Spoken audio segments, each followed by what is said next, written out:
Right. Not me showing up consistently week after week where 2 or 3 might gather, speaking the message that God told me to speak because this is my life purpose and I'm doing it and showing up for me.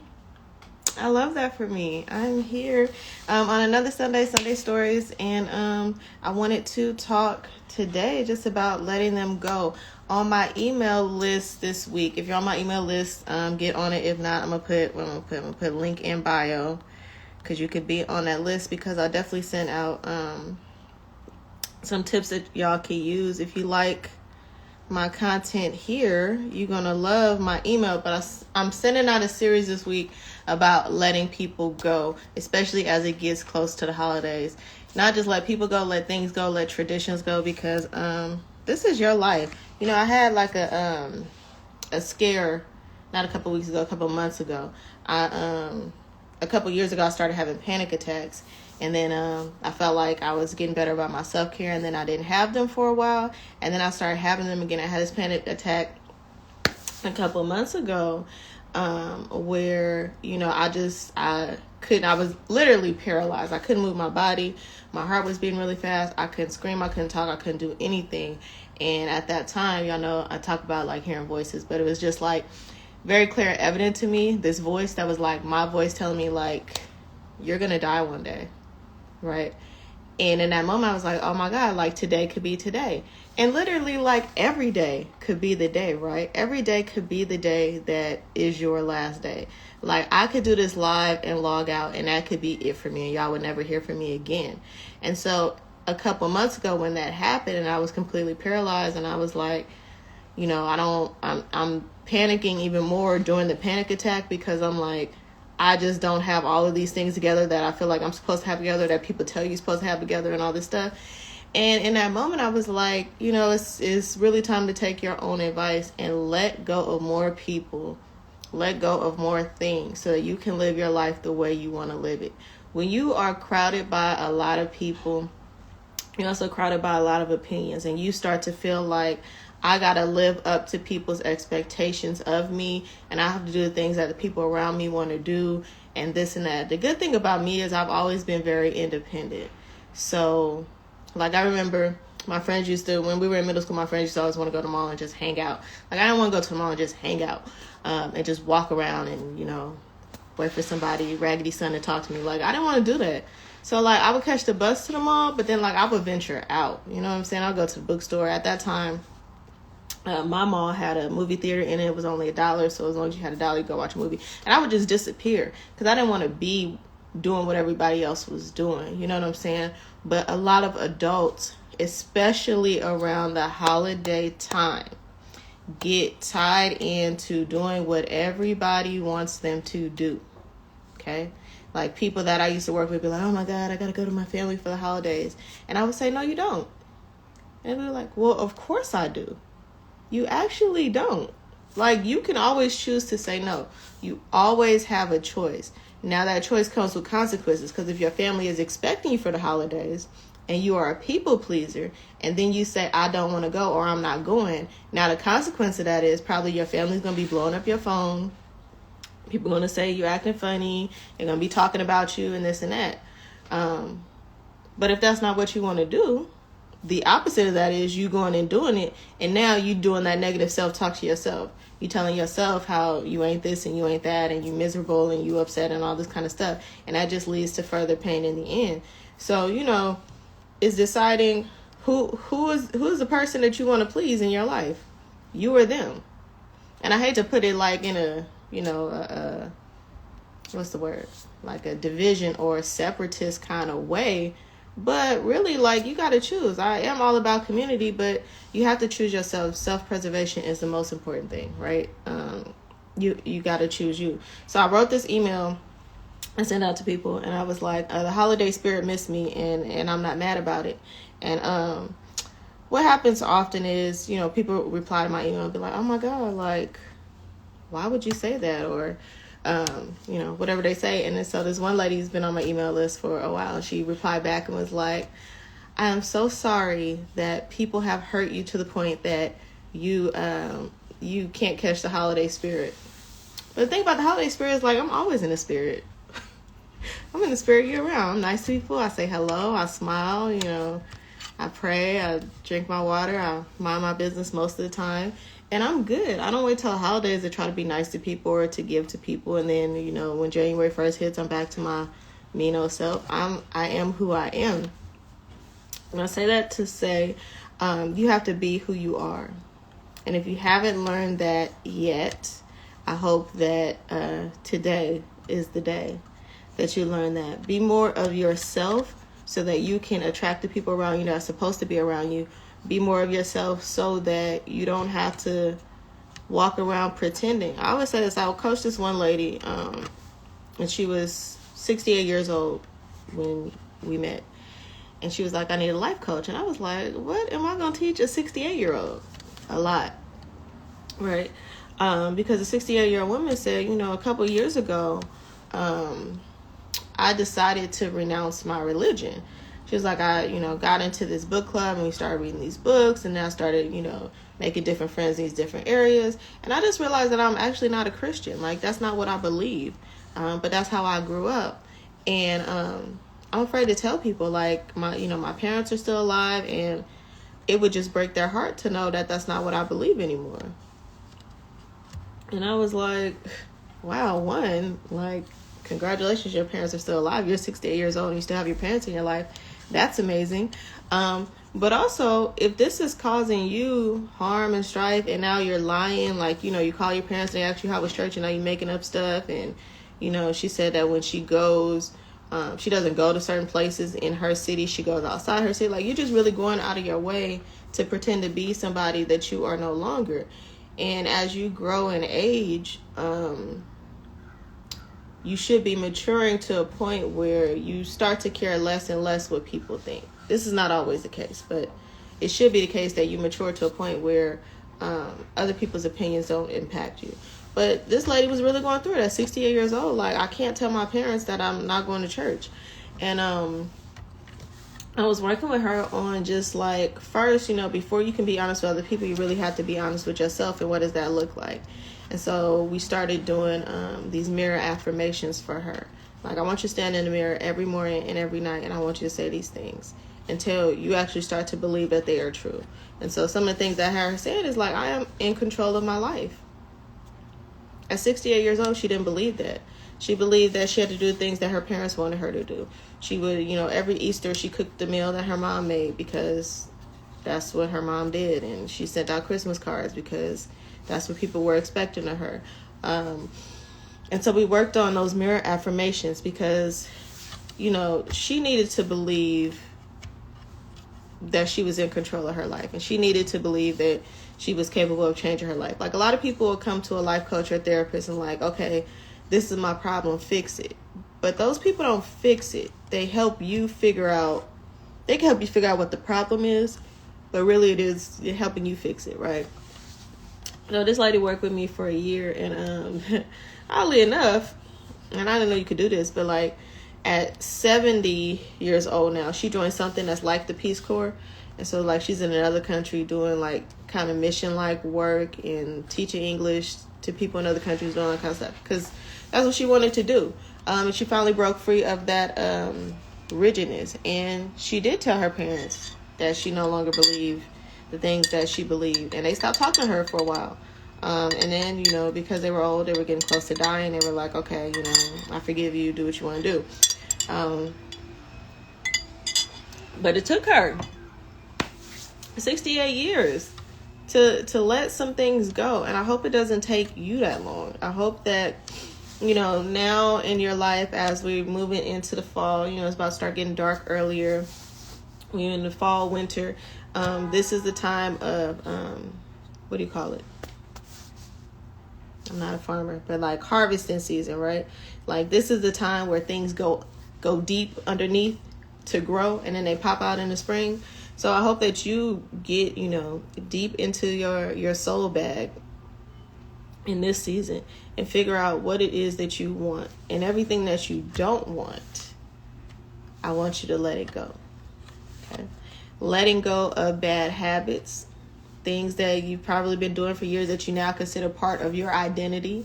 Because for a long time, you know, I say I'm a nice person, but I really had a bad attitude. You know, I would cuss people out for nothing. And I was like, that's just who I am. That's me. And I would do it, and people accepted that because I wasn't backing down, and they never challenged me on it. But I realized that really wasn't what was in my heart.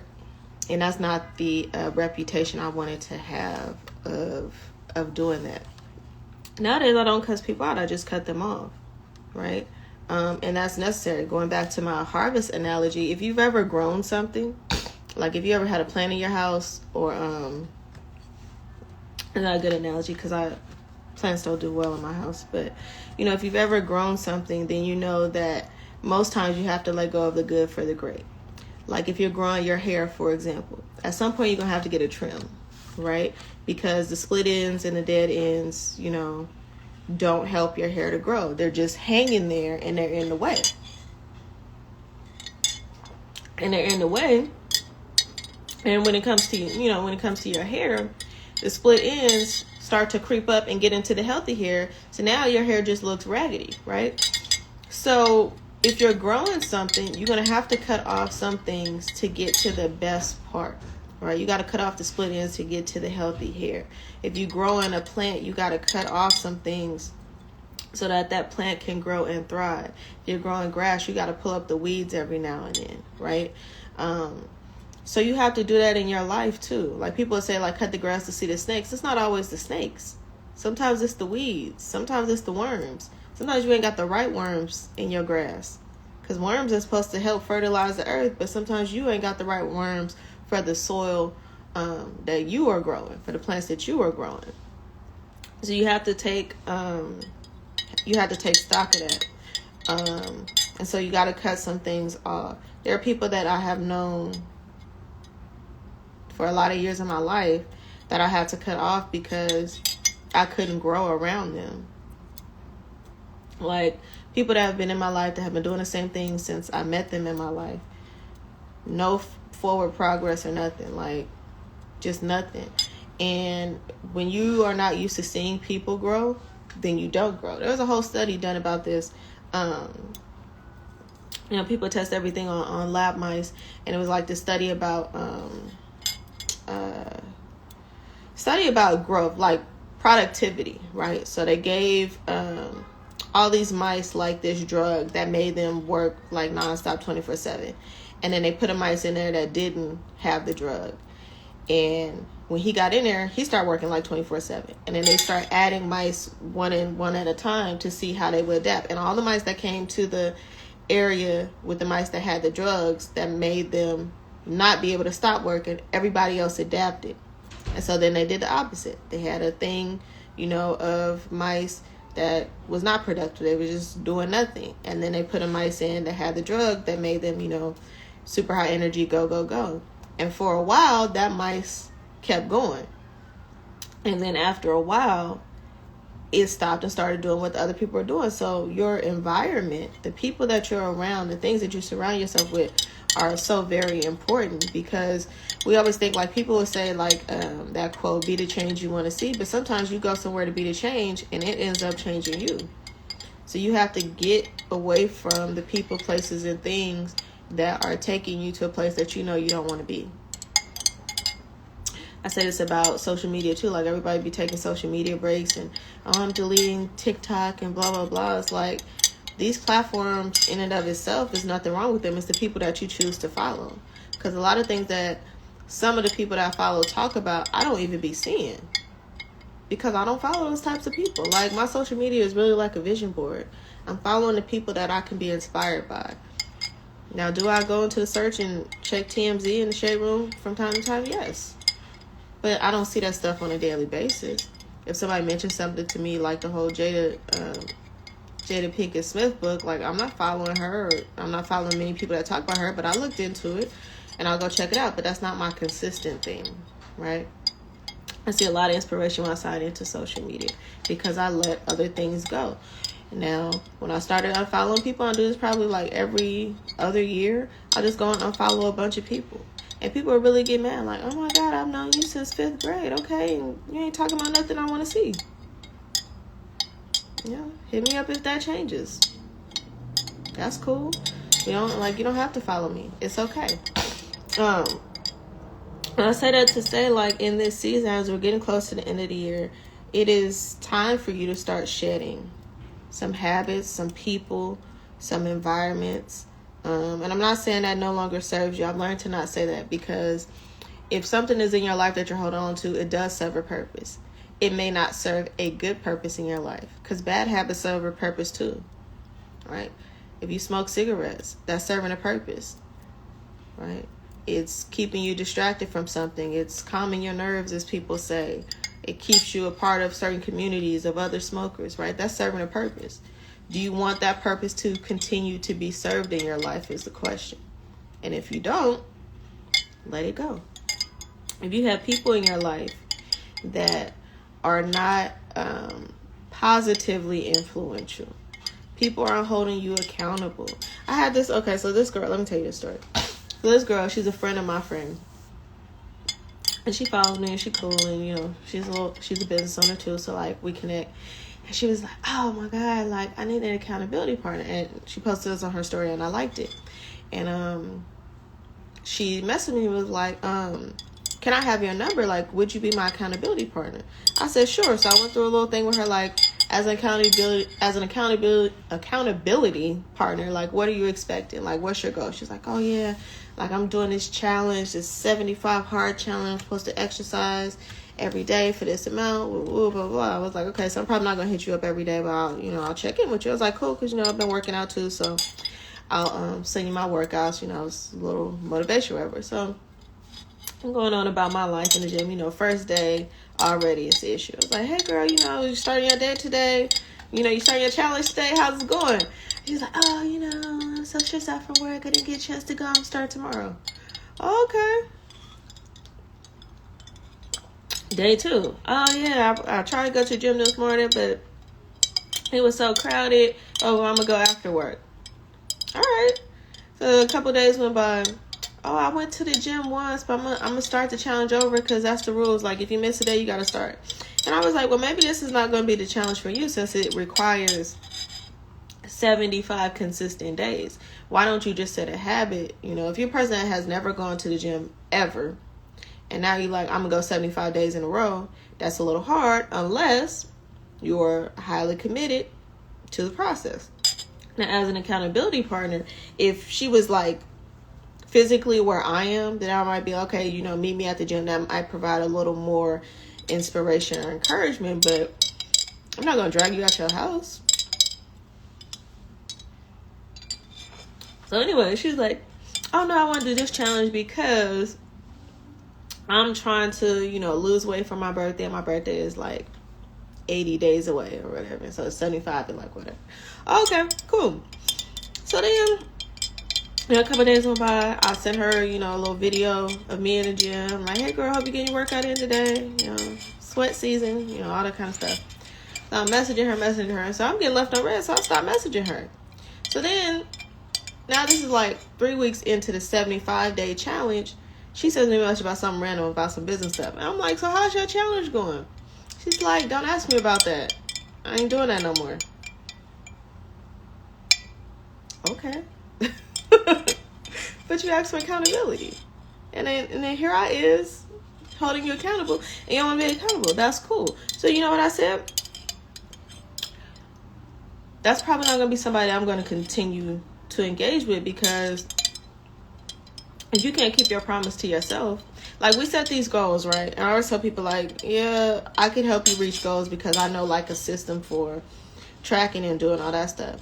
But if you really don't want it, there's nothing I can say or do. Like if you really want to do something, there's nothing that anybody can say or do to stop you. And if you really don't want to do something, there's nothing anybody can say or do to get you to do it.